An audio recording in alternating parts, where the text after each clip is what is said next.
not too often I get a bit speechless when it comes to cars, but tonight I am blown away, mate. This is one of my childhood dreams, to see one of these cars. First movie I ever saw at the cinema, Back to the Future 1. Honestly, I haven't seen a DeLorean in 15 years. I can't actually believe how small they are. It's tiny. Yeah. I don't know how they fit 3 people in it to shoot the movie, but it's a squeeze. First question is, how did this come to be, I guess? In 2020, I just finished restoring a 65 Mustang Coupe. Yep. They got stolen. And after that, I said, I'm not gonna buy another nice car unless a time machine comes up for sale. And the very next day, this came up for sale in Texas. And we were in lockdown. Yeah. I couldn't go over there, So everyone was just looking at cars, weren't we? Yeah. Yeah. And 4-hour video call with Bob from Bob's Prop Shop, who had built it. It's actually an interesting story. This particular one is the 34th time machine replica that he's built. Someone had ordered it and said, I want one exactly like the second movie. So he built it, and the guy goes to pick it up and he goes, I can't drive stick. So he never thought about that. No. And so Bob decided he's just gonna put it up for sale and he'll build him another auto one. And I bought it. And then it took 7 months to get it from Texas to here. Then it had to go through quarantine and fumigation for stink bugs. Then there was a wharf strike, and then the crane broke down, so they couldn't get the container off the ship and everything. And then so finally, eventually I got it.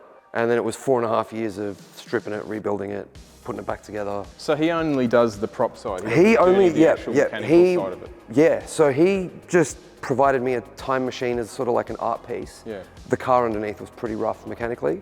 The fuse box looked like a bowl of spaghetti. There was melted stuff, there was missing relays, missing fuses. The fuel system was done, it was only firing on 5 cylinders. Suspension was shot, it was bad. But it looked the same? It looked the same, yeah. It looked like this, it looked great, it looked like a time machine, except it had the wrong size tires on it. So it was sitting weird.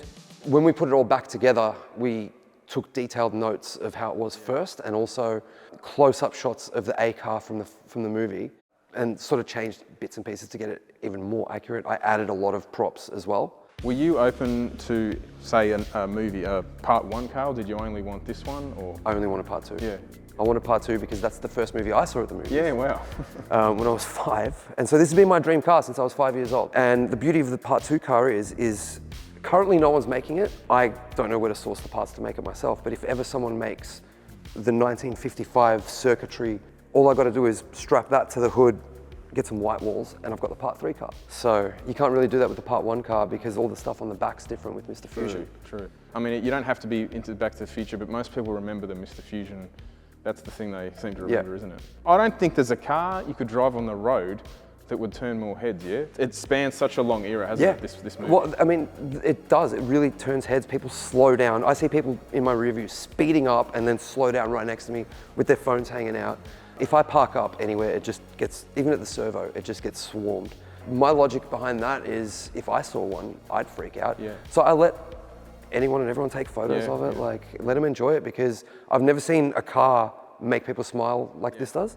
And it really does, like grown-ups turn into kids. And you said obviously here in Australia, there's not even many DeLoreans, let alone apparently there's about 100. Yeah, you don't see them on the road. Nope, you don't. And I mean, there's a couple of other time machines getting around doing shows and like the comic conventions and whatever, but you never see them driving around really. The first thing that struck me, mate, was at the back of the car was how cool they've done the vents, like the look of them. A lot of people that don't know the movies that well are like, oh, what are the quality of these welds? But it's supposed to look like it was made by a mad scientist in his garage. So it's made to be as screen accurate as you can possibly get it to be. And you put any old beer cans in here?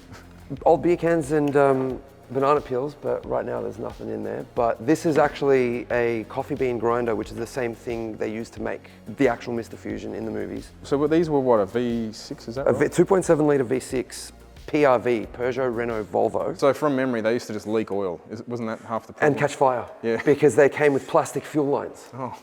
So the first thing anyone that gets a DeLorean does is put braided lines, because it's just not safe. How much weight is in there? Feel it. Yeah. Just lift it. There. So in the first movie, to me, didn't quite sound like it had the same movie as this, mate. They dubbed it with some sort of Porsche turbo motor, Yeah. which sounds absolutely tough, and they overlaid it with all sorts of wines. this to sound like that, but Yeah, yeah. So this has obviously got a little bit of an exhaust on it, doesn't it? yeah, it's got a stainless exhaust. So the resto on this was done by the only specialist DeLorean mechanic in Australia. They're called DeLorean Dynamics. They're in Adelaide, so I had to transport the car back and forth a whole bunch, but they know every single nut and bolt on these cars. Can you buy parts for them? How does that work? Believe it or not, parts are really easy to buy. Yeah, okay. There's a company in the UK called DeLorean Go, and they bought out all the new old stock from DeLorean, so you can just get pretty much every part new old, or they do like reproduction stuff as well. So you could build one of these from scratch if you really wanted to. How much power did these make? I think it was like 97 at the motor. One thing about it is on long drives, your shoulder gets sore because you're changing gears like this with your time circuits in the way. So being stuck in traffic sucks. Punt road.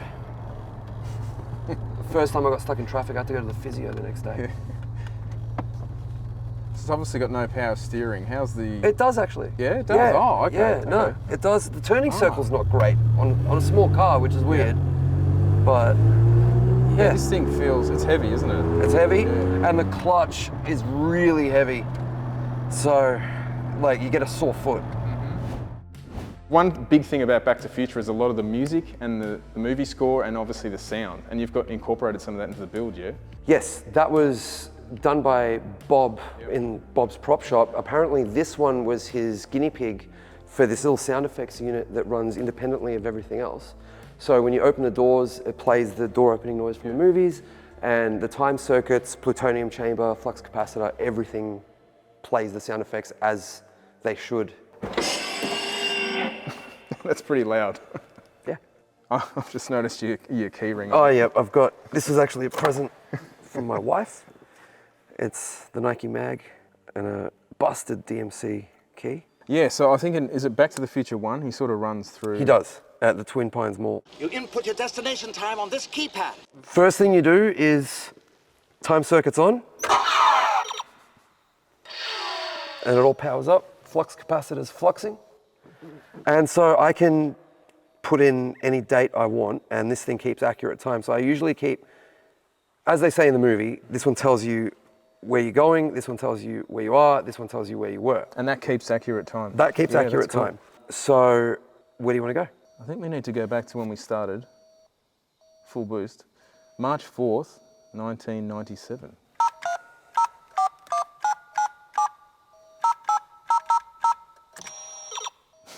Okay, that's awesome.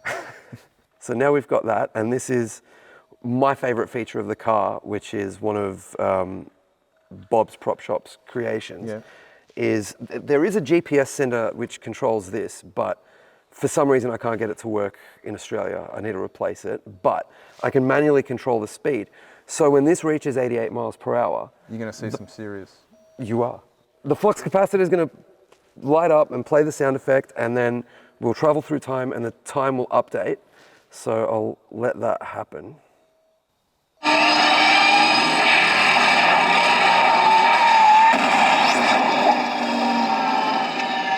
Welcome to 1997. So now that we've traveled, and this is a feature of the first movie car, but it's never explicitly stated, so I don't know how it works with Mr. Fusion. Maybe Mr. Fusion's out of banana peels and beer cans. But now that we've traveled through time, if I try and fire up the time circuits, we're out of juice. The plutonium chambers. It's empty. Where does he get it from in the first movie? Is it the Libyans? Yeah. The Libyans! They wanted him to build a bomb, but he gave him a bomb casing filled with used pinball machine parts.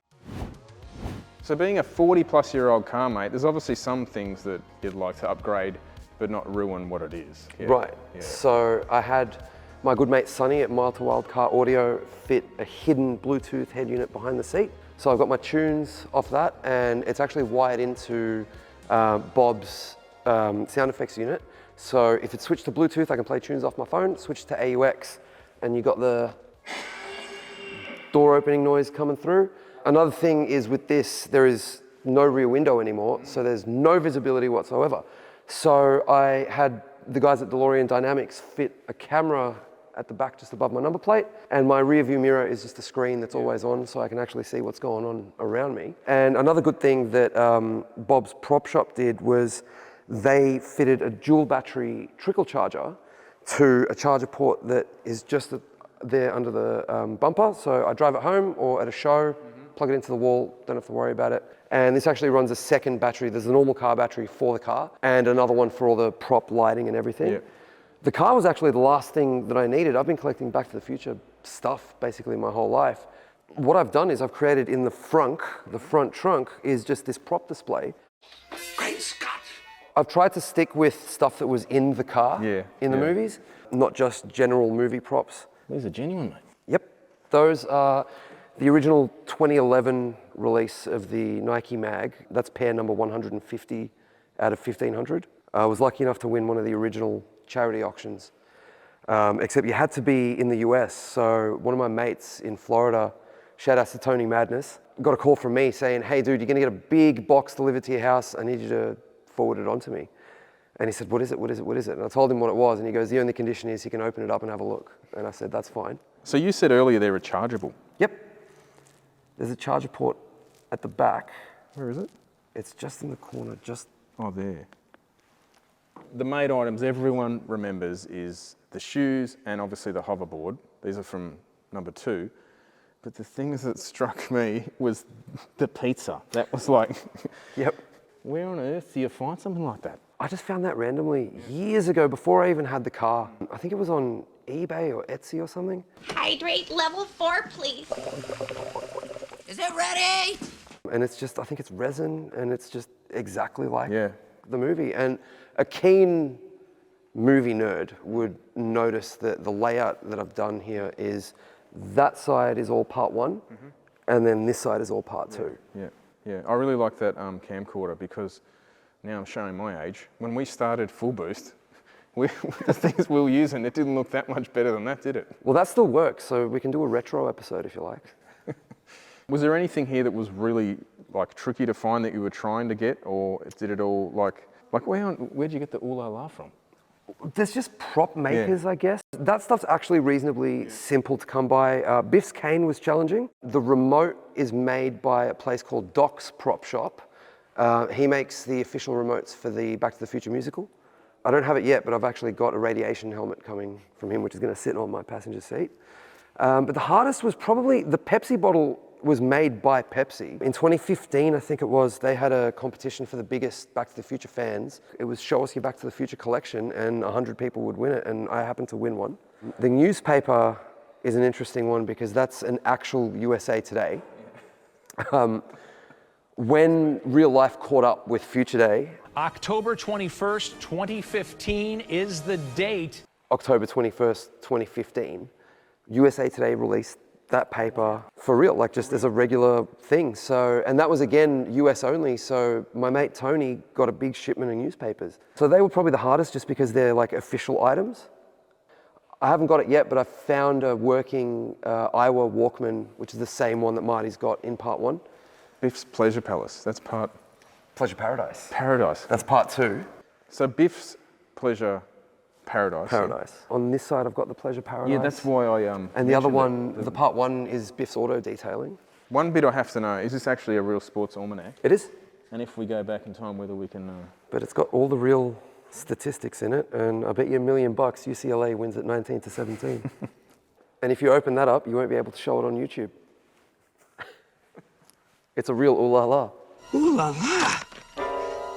Ooh la la!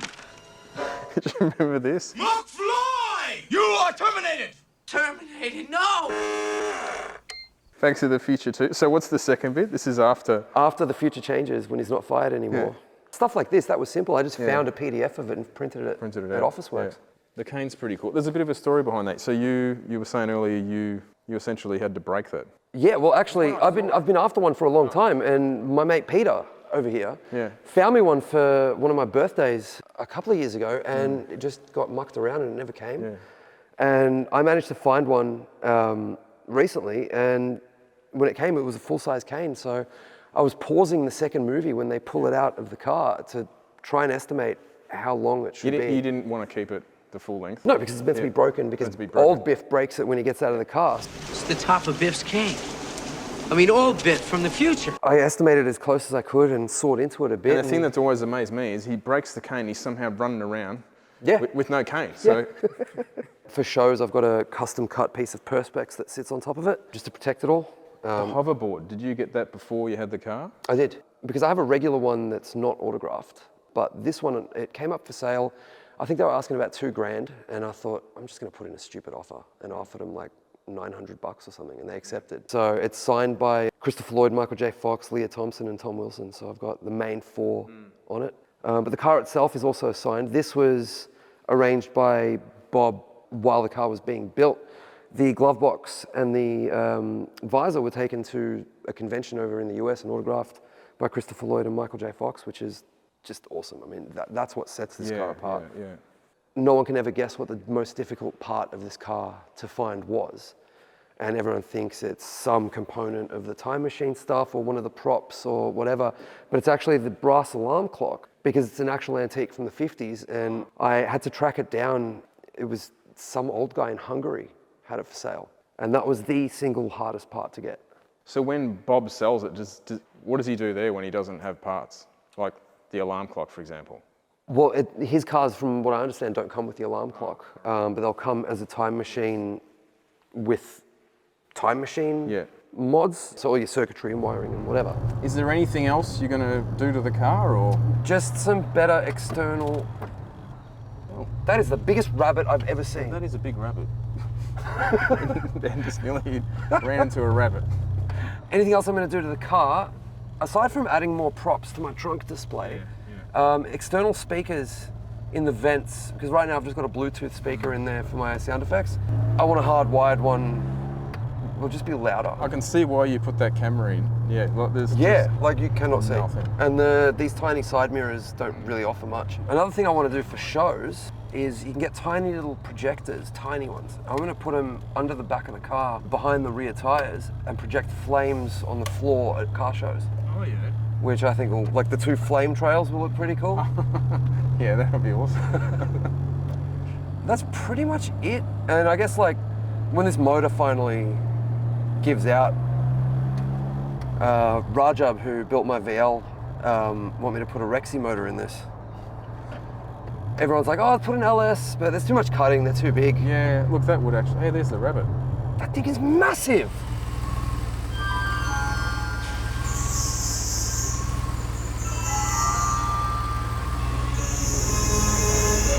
That's pretty cool, dude. I've just got my sound effects playlist in.